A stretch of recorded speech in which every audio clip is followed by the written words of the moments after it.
Hello friends, welcome back to my YouTube channel. എന്തൊക്കെയുണ്ട് വിശേഷങ്ങൾ? എല്ലാവർക്കും സുഖമല്ലേ? അടിപൊളിയായിട്ട് കാര്യങ്ങളൊക്കെ പോകുന്നില്ലേ? എനിക്ക് കുറച്ച് ചുമയും കുറച്ച് അങ്ങനത്തെ ബുദ്ധിമുട്ടൊക്കെ ആയതുകൊണ്ട് സൗണ്ട് കുറച്ചൊരു ചേഞ്ച് ഉണ്ടാവും. എന്നാലും ഞാൻ മാക്സിമം എനിക്ക് പറ്റാവുന്ന രീതിയിൽ കുറച്ച് ശ്വാസം മുട്ടും അങ്ങനത്തെ പ്രോബ്ലം ഒക്കെ ഉണ്ട്. പറ്റാവുന്ന രീതിയിൽ ഞാൻ മാക്സിമം പറയാൻ വേണ്ടി ശ്രമിക്കാം. എനിക്ക് ഇന്ന് ചോദിക്കാൻ നിങ്ങളോടുള്ളത്, ഇന്ന് പറയാനുള്ളത് എന്താണെന്ന് വെച്ചാൽ, എന്തിനാണ് നമ്മൾ കല്യാണം കഴിക്കുന്നത്? ഇങ്ങനെ ഞാൻ ചോദിച്ചപ്പോഴത്തേക്ക് നിങ്ങളുടെ മനസ്സിൽ പലരുടെ മനസ്സിലും പല പല പല ആൻസേഴ്സ് ആയിരിക്കും വന്നിട്ടുണ്ടാവുക. ശരിക്കും എന്തിനാണ് കല്യാണം കഴിക്കുന്നത്? കല്യാണം കഴിക്കേണ്ട ആവശ്യമുണ്ടോ? എനിക്ക് തോന്നുന്നു ചെറിയ കുട്ടികളോട് ചോദിച്ചാലാണ്. എല്ലാവരും മുതിർന്നിട്ടും അങ്ങനെയുള്ള ആ തോട്ടുള്ളവരുണ്ടോ എന്ന് എനിക്കറിയില്ല.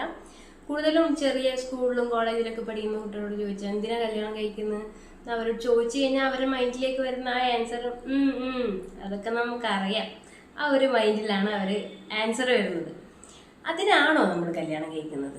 എന്താണ് റീസൺ നമ്മൾ കല്യാണം കഴിക്കുന്നതിൻ്റെ എന്നുള്ളത് ഒരു തോട്ട് തന്നെയാണല്ലേ? അത് നമ്മൾ തിങ്ക് ചെയ്യേണ്ട തന്നെയാണ്. കാരണം കല്യാണം ആവശ്യമുണ്ടോ? മനുഷ്യന്മാർ ഒന്നിച്ചങ്ങനെ ജീവിക്കേണ്ട ആവശ്യമുണ്ടോ? തലമുറയുടെ ആവശ്യം, സെക്ഷൽ റിലേഷൻഷിപ്പിൻ്റെ പ്രാധാന്യം, അങ്ങനെ പല പല കാരണങ്ങളും നമ്മുടെ മൈൻഡിലേക്ക് വന്നേക്കാം. പക്ഷെ ശരിക്കും കല്യാണം കഴിക്കുന്നതെന്ന് വെച്ച് കഴിഞ്ഞാൽ നമുക്കൊരു പാർട്ട്ണർ അത് ഉണ്ടാവാൻ വേണ്ടി തന്നെയാണല്ലോ നമ്മൾ കല്യാണം കഴിക്കുന്നത്. ബാക്കിയുള്ള കാര്യങ്ങളൊക്കെ എന്ന് പറഞ്ഞു കഴിഞ്ഞാൽ ഇമ്പോർട്ടൻ്റ് ആയ കാര്യങ്ങൾ തന്നെയാണ്. പക്ഷെ പാർട്ട്ണർ ഉണ്ടാവുക, നമുക്കൊരു ലൈഫ് ഷെയർ ചെയ്യാൻ ഒരാൾ ഉണ്ടാവുക എന്നുള്ളതാണ് ഏറ്റവും ഇമ്പോർട്ടൻ്റ് ആയിട്ടുള്ള ഒരു കാര്യം എന്ന് പറയുന്നത്. കൂടുതലും ആൾക്കാർ കല്യാണം കഴിക്കുന്നത് എന്താന്ന് വെച്ചാൽ, ഒരു ടൈം ആകുമ്പോൾ നമ്മുടെ സൊസൈറ്റി ഒരു ടൈം ആകുമ്പോൾ ഒരു ബോയ് ആയാലും ഗേൾ ആയാലും ഒരു ടൈം ആകുമ്പോൾ കല്യാണം കഴിക്കണം. കാരണം ജോലി ആയി, പഠിത്തം കഴിഞ്ഞു, ജോലിയായി, ഇനിയിപ്പോൾ ഒരു ടൈമായി കല്യാണം കഴിക്കണം, കല്യാണം കഴിച്ചേക്കാം. പെണ്ണാണെങ്കിലും അങ്ങനെ പെണ്ണിന് ചെറുക്കനെ നോക്കാം, ചെക്കനാണെങ്കിൽ പെണ്ണിനെ നോക്കാം. അങ്ങനെ അറേഞ്ച് മാരേജ് ആണെങ്കിൽ അങ്ങനെ, ലവ് മാരേജ് ആണെങ്കിൽ അങ്ങനെ, ആ രീതിയിൽ അങ്ങനെ കല്യാണം കഴിച്ചേക്കാം. കല്യാണം കഴിച്ചിട്ട് എന്താണ് അടുത്ത പ്രോസസ്സ് എന്ന് പറഞ്ഞു കഴിഞ്ഞാൽ അവരൊന്നിച്ച് ജീവിക്കുന്നു. അത് കഴിഞ്ഞ് കുറച്ച് കഴിഞ്ഞാൽ കുട്ടി, നെക്സ്റ്റ് ജനറേഷൻ ഉണ്ടാവണം എന്നുള്ളതാണ്. നെക്സ്റ്റ് ജനറേഷൻ ഉണ്ടായി കഴിഞ്ഞാൽ കുറച്ച് കാലം കഴിഞ്ഞ് കഴിഞ്ഞാൽ അടുത്ത അതും കഴിഞ്ഞിട്ട് ഒന്ന് പോരല്ലോ, ഇനിയും വേണ്ടേ, ഒരാളും കൂടി ഒരു കൂട്ട് വേണ്ടേ എന്ന് പറഞ്ഞിട്ട് അടുത്ത ഒരു കുട്ടിക്ക്. പിന്നെ അവർ രണ്ടുപേരും കൂടിയിട്ട് ആ കുട്ടീനെ വളർത്താനും വേണ്ടിയിട്ട് അവർ രണ്ടുപേരും കൂടി അങ്ങ് എങ്ങനെയൊക്കെയോ അങ്ങ് ജീവിച്ചങ്ങ് പോവാണ്. കുറേ കുട്ടികളെ വളർത്തുന്നതും വീട്ടിലെ പ്രശ്നങ്ങളും കാര്യങ്ങളൊക്കെ തന്നെയായിരിക്കും. അവരൊരു പാർട്ട്നേഴ്സ് എന്നുള്ള നിലയിലുള്ള ഒരു സ്നേഹവും ബന്ധവും ഒന്നും ഉണ്ടാവില്ല. അപ്പോൾ അതൊരു ചടങ്ങിന് ഒരു നാട്ടുകാർ പറയുന്നത് കൊണ്ട്, വീട്ടുകാർ കല്യാണം കഴിക്കാൻ പറഞ്ഞത് കൊണ്ട് അങ്ങനെ ഒരു രീതിയിൽ അങ്ങ് കഴിച്ചു. അത്രയേ ഉള്ളൂ പലർക്കും ഒരു റിലേഷൻഷിപ്പ് എന്ന് പറയുന്നത്. പക്ഷെ ഒരിക്കലും അല്ല. നമ്മൾ ഈ ലോകത്തിൽ ജനിച്ചത് തന്നെയാണ് നമ്മൾ ഒരാളുടെ അച്ഛനും അമ്മയുടെയും ഒരു മോനായിട്ടും മോളായിട്ടും ജനിച്ചു. നമുക്ക് സിബ്ലിങ്സ് ഉണ്ടായി, നമുക്ക് ഫാമിലി ഉണ്ടായി, നമുക്ക് റിലേറ്റീവ്സ് ഉണ്ടായി, നമുക്ക് ഫ്രണ്ട്സ് ഉണ്ടായി. ഇങ്ങനെ എല്ലാവരും ഓരോ ടൈം പീരീഡിലും നമുക്ക് ഉണ്ടായിട്ടുണ്ടെങ്കിലും നമ്മളൊരു അഡൾട്ട് ആയി കഴിഞ്ഞിട്ട് നമ്മൾ സ്വന്തമായി ഒരു പഠിത്തമൊക്കെ കഴിഞ്ഞ് ഏൺ ചെയ്യാൻ തുടങ്ങി നമ്മുടെ കാര്യം നോക്കാം എന്നുള്ളൊരു സ്റ്റേജിൽ നമ്മൾ എത്തിയാൽ, അതും ആണായിക്കോട്ടെ പെണ്ണായിക്കോട്ടെ, സ്റ്റേജിൽ എത്തിക്കഴിഞ്ഞാൽ നമുക്കൊരു പാർട്ട്ണർ വേണമെന്ന് നമുക്ക് തോന്നുന്നുണ്ടെങ്കിൽ, അതായത് എനിക്ക് എൻ്റെ കാര്യങ്ങൾ ഷെയർ ചെയ്യാൻ, എനിക്ക് എൻ്റെ കാര്യങ്ങൾ തുറന്ന് സംസാരിക്കാൻ, എൻ്റെ പല പ്രശ്നങ്ങളും എനിക്ക് മനസ്സിലാക്കുന്ന ഒരാൾ, അല്ല പിന്നെ ഒരേ വൈബുള്ള ഒരാൾ, എനിക്ക് ട്രാവൽ ആണെങ്കിൽ ട്രാവൽ ചെയ്യാൻ ഇഷ്ടമാണ്, അപ്പോൾ ട്രാവൽ ചെയ്യാൻ കൂട്ടിനൊരാൾ, അങ്ങനെ ഒരു രീതിയിൽ ഒരു റിലേഷൻഷിപ്പ് വരുവാണെങ്കിൽ, അതായത് സൊസൈറ്റി പ്രഷറും കാര്യങ്ങളും വീട്ടിലെ പ്രഷറും ഒന്നും അല്ലാതെ എനിക്കൊരു പാർട്ട്ണറിനെ വേണം, എനിക്ക് ലൈഫ്, എനിക്ക് എൻ്റെ ഇഷ്ടത്തിന് ഞാൻ ജീവിക്കണം, സന്തോഷത്തിൽ ജീവിക്കണം. അപ്പോൾ ഒരു പാർട്ട്ണർ ഉണ്ടായി കഴിഞ്ഞാൽ കുറച്ചും കൂടി, കാരണം എല്ലാവർക്കും തന്നെ ഒന്നും ഇരിക്കാൻ ഇഷ്ടമുള്ള ആൾക്കാരൊന്നുമല്ല കൂടുതൽ പേരും. അങ്ങനെ ഇഷ്ടമുള്ളവരുണ്ട്, അവർ കല്യാണം കഴിക്കൊന്നും വേണ്ട, അവർക്ക് എന്താണ് തോന്നുന്നത് അത് വേണമെങ്കിൽ ചെയ്യാം. ഇനി അല്ല, കൂടുതൽ പേരെന്ന് പറഞ്ഞാൽ ഒരാൾ വേണം, ഒരു കമ്പനിക്ക് ഒരാൾ വേണം, ഫ്രണ്ട്സ് ആയാലും ഫാമിലി ആയാലും ആരെങ്കിലും വേണം എന്ന് തിങ്ക് ചെയ്യുന്നവരുണ്ടാവും. അങ്ങനെ തിങ്ക് ചെയ്യുന്നവരാണെങ്കിൽ അങ്ങനെ അവരുടെ വൈബിനൊത്ത അവരുടെ ആ ഒരു എന്താ പറയുക, അവരൊരു വേവ് ലെങ്ത്, അതുപോലെ അവർക്കൊരു കൂട്ട്, അവർക്ക് കാര്യങ്ങൾ ഷെയർ ചെയ്യാനും സ്നേഹിക്കാനും സ്നേഹിക്കപ്പെടാനും ഒക്കെ ആയിട്ടുള്ള ഒരാൾ അവർ ആഗ്രഹിക്കുന്നുണ്ടെങ്കിൽ ആ സമയത്ത് മാത്രം ഒരു കല്യാണം എന്നുള്ള കേസിലേക്ക് പോയാൽ മതി. അതൊരിക്കലും കല്യാണം തന്നെ ആയിരിക്കണം എന്നില്ല. അതൊരു ഫസ്റ്റ് തുടക്കത്തിൽ ഒരു ലവ് അഫെയർ ആവാം, പിന്നെ അല്ലെങ്കിൽ ഒരു ലിവിങ് റിലേഷൻഷിപ്പ് ആവാം. അത് കഴിഞ്ഞിട്ട് നിങ്ങൾക്ക് ഓക്കെ ആണെങ്കിൽ മാത്രം മാരേജിലേക്ക് പോയാൽ മതി. അല്ലാതെ നമ്മളൊരു സൊസൈറ്റി പ്രഷർ കാരണം ഇങ്ങനെ കല്യാണം കഴിച്ച് ഇങ്ങനെ ജീവിക്കുക, വെറുതെ അങ്ങ് ജീവിക്കുക, കല്യാണം കഴിക്കുക. കുറേ ആൾക്കാർ ഇങ്ങനെ പറഞ്ഞതുകൊണ്ട് കല്യാണം കഴിച്ചു അങ്ങ് ജീവിക്കുന്നു. കുട്ടികളാവണം, അതാണ് വെച്ചാൽ നെക്സ്റ്റ് ജനറേഷൻ ഉണ്ടാവണം എന്നുള്ളത്. ഈ രണ്ടാമത്തെ ഓപ്ഷൻ എന്ന് പറഞ്ഞാൽ എന്തിനാണ് ഫസ്റ്റ് കല്യാണം കഴിക്കുന്നതെന്ന് ചോദിച്ചാൽ, ഫസ്റ്റ് വരുന്നത് സെക്ഷൽ റിലേഷൻ ഉള്ള കാര്യമാണ്. സെക്കൻഡ് വരുന്നതാണ് മക്കൾ ഉണ്ടാവാനാണ്. അതായത് നമ്മുടെ അടുത്ത ജനറേഷൻ ഉണ്ടാക്കാൻ വേണ്ടിയാണ് നമ്മൾ കല്യാണം കഴിക്കുന്നതെന്ന്. അത് ശരി തന്നെയാണ്. കാരണം നമ്മുടെ ജനറേഷൻ ഉണ്ടാവണം, നമ്മുടെ മനുഷ്യന്മാരെന്ന് പറയുന്ന ആ ഒരു ഇത് നിന്ന് പോകും കുട്ടികൾ ഇല്ലെങ്കിൽ. അപ്പോൾ അതിന് താല്പര്യമുള്ള ആൾക്കാർ, അങ്ങനെ ജനറേഷനെ സൃഷ്ടിക്കാൻ വേണ്ടി താല്പര്യമുള്ള ആൾക്കാർ വേണം അതിനു വേണ്ടി നിൽക്കാൻ വേണ്ടിയിട്ട്. അല്ലാതെ കുട്ടികളോട് ഒരു സ്നേഹവും ഇല്ലാത്ത ആൾക്കാർ, കുട്ടികളെ വളർത്താൻ ഉത്തരവാദിത്തം എടുക്കാൻ പറ്റാത്ത ആൾക്കാർ, ഇങ്ങനത്തെ ആൾക്കാരൊന്നും അച്ഛനും അമ്മയായിട്ടൊന്നും ഒരു കാര്യമില്ല. നമ്മളിവിടെ ഓരോ കേസുകളും കാണുന്നതാണ്. അമ്മ മക്കളെ കൊന്നു, അച്ഛൻ കൊന്നു, അച്ഛൻ ഇങ്ങനെ ചെയ്തു, അമ്മ എങ്ങനെ ചെയ്തു, അങ്ങനെയൊക്കെ പറഞ്ഞിട്ട് ജനിപ്പിച്ച ആൾക്കാർ തന്നെ മക്കളോട് ഇങ്ങനെ കാണിക്കുകയാണ്. അപ്പോൾ കാണിക്കുന്നത് അവർ എത്രത്തോളം ഫ്രസ്ട്രേഷനിലാണ് ജീവിച്ചത്. കാരണം അവർക്ക് കുട്ടികളെ ഇഷ്ടം പോലും ഉണ്ടായിട്ടുണ്ടാവില്ല. അവരെങ്ങനെയൊക്കെയോ അങ്ങനെ കുട്ടികളായി. അപ്പോൾ അങ്ങനെ ഒരു അവസ്ഥയിൽ അവരങ്ങനെ എന്തോ അവരെ കൊല്ലുവോ എന്താ ഉപദ്രവിക്കുകയോ എന്ന് വെച്ചാൽ ചെയ്യുന്നു. അതൊരിക്കലും അവർ ശരിയാണ്, അവരെ ന്യായീകരിക്കുകയോ ഒന്നുമല്ല. അതെന്താന്ന് വെച്ചാൽ അവർ എടുത്ത ഡിസിഷൻ അങ്ങനെ തെറ്റായിപ്പോയി. അവർക്കത് മാച്ച് അല്ലായിരുന്നു. ഒരിക്കലും അവരൊരു ഫാമിലിയായിട്ട് ജീവിക്കാനും ഒരു കുട്ടിയായിട്ടാനും ഒരു ക്യാപ്പബിൾ അല്ലാത്ത ആൾക്കാരാണ് അവർ.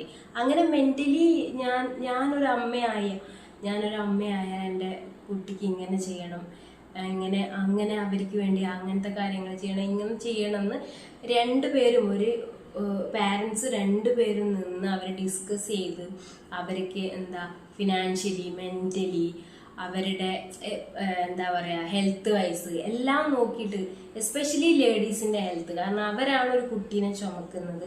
അപ്പോൾ അവരുടെ ബോഡിയും കാര്യങ്ങളൊക്കെ നമ്മൾ നോക്കണം, അവരുടെ ഹെൽത്ത് കൂടുതലായിട്ട് നോക്കണം, ജെൻസിൻ്റെയും നോക്കണം. അപ്പോൾ ഇതൊക്കെ ആയി അവർ ആലോചിച്ചിട്ട് ആ ഒരു ടൈം അവർക്ക് തോന്നുമ്പോൾ അവർക്ക് കുട്ടി ജനിക്കുന്നതാവണം ഒരു നല്ല കുട്ടി. അങ്ങനെ ആയിരിക്കണം ഒരു കുട്ടിയുടെ നല്ലൊരു ഭാവി ഉണ്ടാകാൻ. അങ്ങനെ ഒരു അച്ഛനും അമ്മയെന്ന് ഒരു കുട്ടി ഉണ്ടായിരിക്കണം എന്നുള്ളതാണ്. അല്ലാതെ സൊസൈറ്റി പ്രഷർ കാരണം കല്യാണം കഴിക്കണം, കുട്ടികളുണ്ടാവണം, ജനറേഷൻ ഉണ്ടാക്കണം, ഒരു മാസം കൊണ്ട് വിശേഷമായില്ലേ എന്ന് ചോദിച്ച് നാട്ടുകാരെ ബുദ്ധിമുട്ടിക്കുന്നു. അവരെല്ലാവരും ചോദിച്ചു തുടങ്ങി. അതുകൊണ്ട് അവർ ചോദിക്കുക, അവർക്ക് എന്താ നാവിൽ, അവർക്ക് ലൈസൻസ് ഒന്നുമില്ല. എന്തെങ്കിലുമൊക്കെ ഇതിപ്പോൾ നമ്മൾ ഒരാളെ കണ്ടിട്ട് ഒരു കാര്യമില്ലെങ്കിലും സുഖമല്ലേ എന്ന് വെക്കില്ലേ, അതുപോലെ അവർ വെറുതെ അങ്ങ് ചോദിക്കുന്നതാണ്. എന്താ വിശേഷമൊന്നും ആയില്ലേ, അവരങ്ങനെ ചോദിക്കുന്നു വെച്ചിട്ട് നമുക്ക് കുട്ടികളാണെന്ന് വല്ല നിർബന്ധമുണ്ടോ? അവർ ചോദിച്ച് അവരെ വഴിക്കങ്ങ് പോയി. അവർ പറഞ്ഞതിൻ്റെ പേരിൽ നമ്മൾ കുട്ടിയാക്കി കഴിഞ്ഞാൽ നമ്മളാണ് ആ കുട്ടീനെ വളർത്തേണ്ടത്. ആ കുട്ടി വയറ്റിലിരിക്കുന്ന മുതൽ ആ കുട്ടി വളർന്ന് വലുതാകുന്നത് വരെ ആ കുട്ടീനെ നോക്കേണ്ട ആൾക്കാർ നമ്മളാണ്, അച്ഛനും അമ്മയും മാത്രമാണ്. അപ്പോൾ വേറെ ആര് പറഞ്ഞതിനെ കൊണ്ടും, നാട്ടുകാർ പറഞ്ഞതിനെ കൊണ്ടും, കുടുംബക്കാർ പറഞ്ഞതിനെ കൊണ്ടും, വീട്ടുകാർ പറഞ്ഞതിനെ കൊണ്ടും ഒരിക്കലും അങ്ങനെ ഒരു കുട്ടീനെ ഭൂമിയിലേക്ക് സൃഷ്ടിച്ച് വിടാൻ വേണ്ടി പാടില്ല. ഇപ്പൊ പറഞ്ഞതുപോലെ ഒരു കല്യാണം കഴിയുന്നത് ഒരിക്കലും ഒരു കുട്ടി ഉണ്ടാവാനല്ലല്ലോ, ഒരു പാർട്ട്ണർ ഉണ്ടാവാനാണ്. പാർട്ട്ണർ ഉണ്ടായി അത് അറേഞ്ച് മാരേജ് ആണെങ്കിൽ അവർ തമ്മിലുള്ള ആ ഒരു സിങ്ക് വരാൻ വേണ്ടി സമയമെടുത്തെന്ന് വരും. ലവ് മാരേജ് ആണെങ്കിലും ഇത്രയും കാലം അവർ ലവ് ചെയ്ത പോലെയല്ല, ഒരു മാരീഡ് കപ്പിളായിട്ട് ജീവിക്കുക എന്ന് പറയുമ്പോൾ കുറേ അണ്ടർസ്റ്റാൻഡിങ്ങും കാര്യങ്ങളും ഒക്കെ വരും. അപ്പോൾ അതൊക്കെ അവർ മനസ്സിലാക്കി അവർ സെറ്റായി ഒന്ന് വരണം. ഒരു കുറച്ച് വർഷങ്ങളെങ്കിലും എടുത്തേക്കാം അതിന്. അപ്പോൾ അത്രയും ഒരു സെറ്റായി വന്ന് അവർ മ്യൂച്വലി അവർക്ക് ഓക്കെ ആയി. പല പല കാരണങ്ങളും അവർക്ക് ഉണ്ടായേക്കാം, ഫിനാൻഷ്യലി, ഫിസിക്കലി, മെൻ്റലി, അല്ലാതെ പല ഹെൽത്ത് വൈസ് കുറേ കാരണങ്ങൾ ഉണ്ടായേക്കാം. അങ്ങനെ ഒക്കെ ഉണ്ടായെങ്കിൽ അതൊക്കെ അവർ റിക്കവറായി അവരൊരു സ്റ്റേജിലെത്തി. ഇപ്പോൾ ഓക്കെയാണ്, ഞങ്ങൾക്ക് കുട്ടികളാവാം, കുട്ടികളെ നമുക്ക് നോക്കാം, നമുക്കിങ്ങനെ ചെയ്യാം എന്നാൽ അവർ ഡിസിഷൻ എടുക്കുന്ന ആ ഒരു രീതിയിൽ കാര്യങ്ങൾ പോയിട്ട് അങ്ങനെ അവർ ഒരു ഭൂമിയിലേക്ക് ഒരു കുട്ടീനെ കൊണ്ടുവരട്ടെ. ഇനി അവർക്ക് ഒരു കുട്ടിയെ മതിയെങ്കിൽ അവർക്ക് ഒരു കുട്ടി മതി. ഇനി അടുത്ത കുട്ടി എപ്പോഴാ കൂട്ട് വേണ്ടേ, അത് വേണ്ടേ, ഇത് വേണ്ടേ, നാട്ടുകാർ പല പല ചോദ്യങ്ങളും ചോദിക്കും. നാട്ടുകാരെന്തിനാണ് നമ്മൾ കുറ്റം പറയാൻ പോകുന്നത്? അവർക്ക് വായിക്ക് ലൈസൻസ് ഇല്ല, അവർ അങ്ങനെ ചോദിക്കും. നമ്മളത് മൈൻഡ് ചെയ്യാൻ പാടില്ല. എന്തിനാണ് നമ്മൾ മൈൻഡ് ചെയ്യുന്നത്? നമ്മുടെ ജീവിതം എങ്ങനെ ജീവിക്കണം എന്ന് നമ്മളാണ് തീരുമാനിക്കുന്നത്. നമുക്കിപ്പോൾ കുട്ടി ആയതിൻ്റെ പേരിലോ ആവാത്തതിൻ്റെ പേരിലോ അവർക്കൊന്നും സംഭവിക്കാൻ പോകുന്നില്ല. അതൊന്നും നമ്മൾ മൈൻഡ് ചെയ്യേണ്ട ആവശ്യമില്ല. നാട്ടുകാർ എന്ത് പറയുന്നു എന്ന് കേട്ടിട്ട് നമുക്ക് ജീവിക്കാൻ വേണ്ടി പറ്റുകയില്ല. അതുകൊണ്ട് നമുക്ക് ഒരു വെച്ചാൽ എപ്പോഴും പറയുന്ന ഒരു കാര്യമാണ്, ഒരു അച്ഛനും അമ്മേൻ്റെയും മകളായി ജനിച്ചത് കൊണ്ടാണ് അവർ നമ്മളെ സ്നേഹിക്കുന്നത്. അത് കഴിഞ്ഞ് ഒരു സിബ്ലിങ്, നമ്മുടെ ഒരു സഹോദരൻ ആയതുകൊണ്ടാണ് നമ്മളെ സ്നേഹിക്കുന്നത്. നമുക്ക് ഭാവിയിൽ ഒരു കുട്ടി ഉണ്ടായാൽ ആ കുട്ടിയുടെ അച്ഛനും അമ്മയും ആയതുകൊണ്ടാണ് ആ കുട്ടിയെ നമ്മളെ സ്നേഹിക്കുന്നത്, നമ്മൾ അവരെ സ്നേഹിക്കുന്നത്. പക്ഷേ ലോകത്ത് ഒരു പരിചയമില്ലാത്ത രണ്ടാൾക്കാർ രണ്ട് രീതിയിൽ ജീവിച്ച്, രണ്ട് രീതിയിൽ വളർന്നു, രണ്ട് രീതിയിൽ എങ്ങനെയൊക്കെയോ യോജിച്ചു. അവർ യോജിച്ചിട്ട് ഒരു വീട്ടിൽ ഒരു റൂമിൻ്റെ ഉള്ളിൽ താമസിച്ച് ഡിസ്കസ് ചെയ്ത് സംസാരിച്ച് അവരുടെ ഇഷ്ടങ്ങൾ അപ്പുറം ഇപ്പുറം മനസ്സിലാക്കി ജീവിക്കുന്ന ആ ഒരു എന്താ പറയുക, ആ ഒരു സിറ്റുവേഷൻ എന്ന് പറയുന്നത് നമുക്ക് ഭയങ്കര ഇമാജിൻ ചെയ്യുന്നതിനേക്കാളും അത്രയും നല്ല ബ്യൂട്ടിഫുൾ ആണ്. കാരണം ഒരു അണ്ടർസ്റ്റാൻഡിങ്, ഒരു എന്താ ഭയങ്കര മ്യൂച്വലായിട്ട് അണ്ടർസ്റ്റാൻഡിങ്, മ്യൂച്വൽ റെസ്പെക്റ്റ്, അതുപോലെ സ്നേഹം, കെയറിങ് ഒക്കെയുള്ള ഒരു കപ്പിൾ എന്ന് പറയുന്നത് അതൊരു അനുഭവിച്ചാൽ തന്നെ നമുക്ക് അത്രയും ഇഷ്ടം ഉണ്ടാവുന്ന ഒരു കാര്യമാണ്. ഭയങ്കര നമുക്ക് സന്തോഷവും സമാധാനവും തരുന്ന കാര്യമാണ്. നമുക്ക് എപ്പോഴും ലോകത്തിൽ നമ്മളെ പാർട്ട്ണർ മാത്രമേ നമുക്ക് ഉണ്ടാവുള്ളൂ.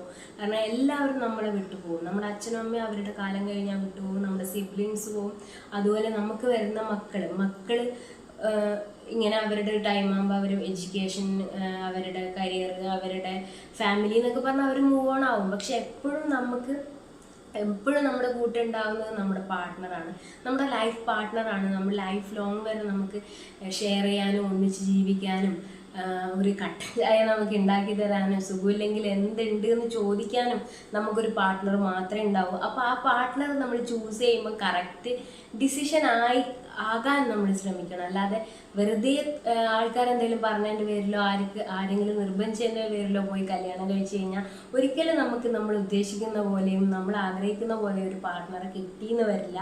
ചിലപ്പോൾ നമുക്ക് അതിന് ടൈം എടുത്തേക്കാം. നമ്മൾ ഒരു 25 വയസ്സിലോ 30 വയസ്സിലോ കല്യാണം കഴിക്കണം എന്ന് യാതൊരു നിർബന്ധമില്ല.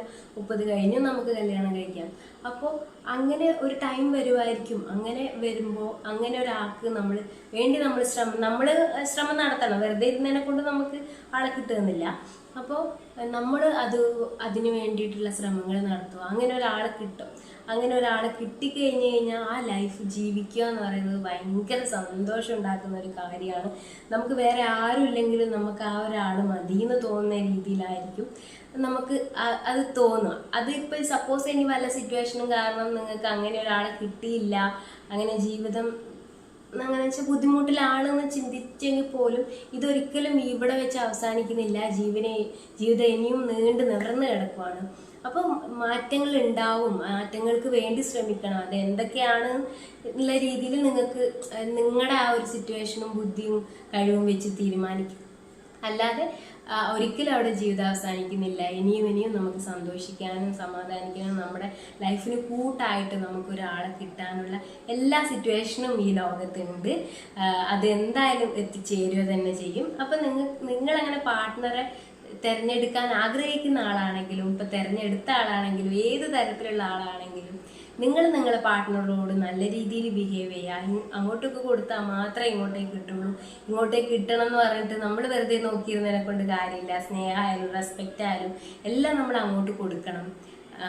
എങ്കിൽ നമുക്ക് നല്ലൊരു ബ്യൂട്ടിഫുൾ ആയിട്ടുള്ള ഒരു റിലേഷനായിട്ട് മുന്നോട്ട് പോവാം. അപ്പോൾ ഇത്രയൊക്കെയാണ് എനിക്ക് നിങ്ങളോട് സംസാരിക്കാനുള്ളത്. എന്തൊക്കെയാണ് നിങ്ങൾക്ക് ഞാൻ പറഞ്ഞ കാര്യങ്ങളായിട്ട് റിലേറ്റ് ചെയ്ത് എന്നോട് പറയാനുള്ളതെന്നൊക്കെ കമൻറ്റ് ചെയ്യാൻ മറക്കരുത്. വീഡിയോ ഇഷ്ടപ്പെടുന്നുണ്ടെങ്കിൽ ലൈക്ക്, ഷെയർ ആൻഡ് സബ്സ്ക്രൈബ്. അടുത്ത വീഡിയോ ആയിട്ട് ഞാൻ പെട്ടെന്ന് വരാം കേട്ടോ. Okay, by.